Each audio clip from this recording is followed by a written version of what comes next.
तर ही आहे झणझणीत धोप्या वड्यांची भाजी। तर हे आहेत धोप्याचे पानं।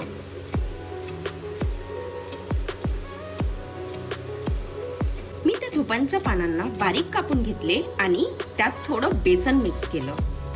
आता आपण हिरवी मिरची, लसूण आणि धने याचं मिक्सचर करू। आता हा पेस्ट मी यात मिक्स करेल।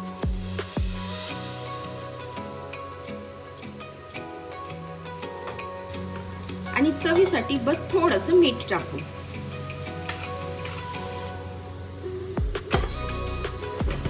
याला छान मिक्स करून घ्यायचं। मिक्स झालं की छोटासा भांडा घ्यायचा, त्यामध्ये तेल घालायचं, चांगलं त्या भांड्याला तेल लावायचं आणि मग तो मिश्रण त्यात टाकून द्यायचा।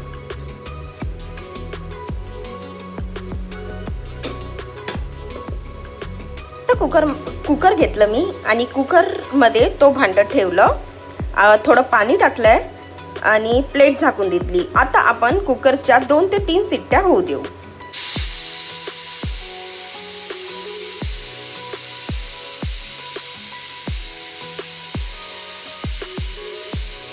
तर मी मसाल्याला सुरुवात केली आहे आणि त्यासाठी कांदे, लसण आणि जिरं याचा पेस्ट करत आहे। आता यात आपण सर्वात अगोदर तेल घेऊ।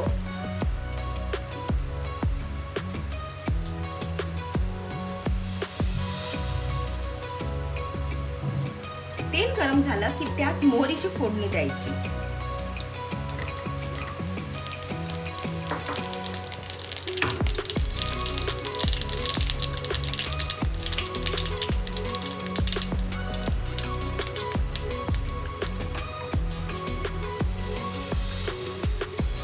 मोहरी तळल्यानंतर आपण जो पेस्ट बनवला होता तो घालायचा।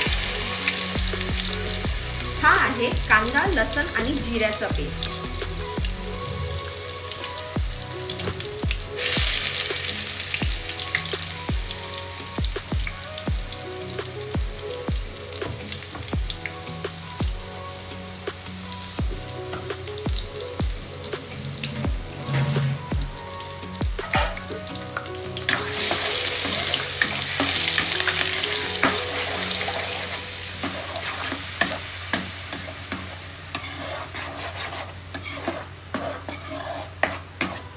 कांद्यांचा छान सोनेरी रंग येतपर्यंत याला शिजू द्यायचं।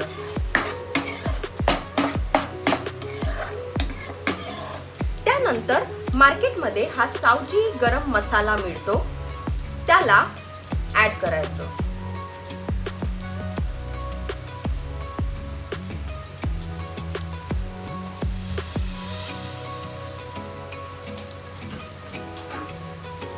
या मसाल्याला पण छान शिजू द्यायचं।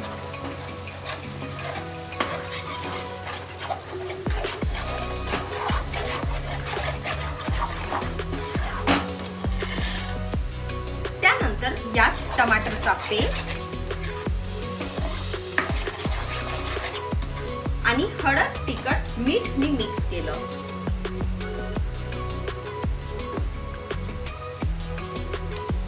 आता यात पाणी घालेल आणि या रस्स्याला चांगलं शिजू देणार।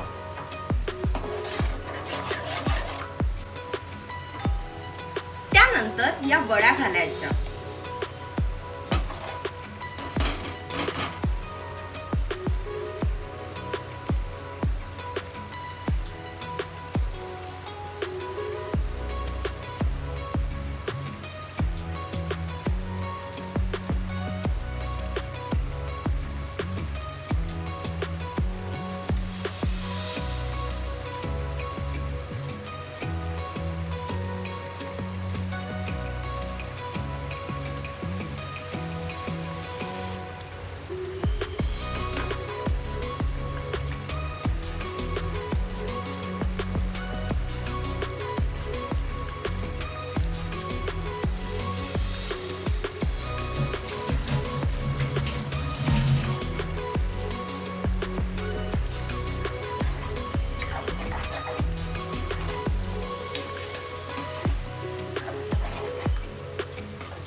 याला कमी फ्लेम मध्ये शिजू द्यायचं।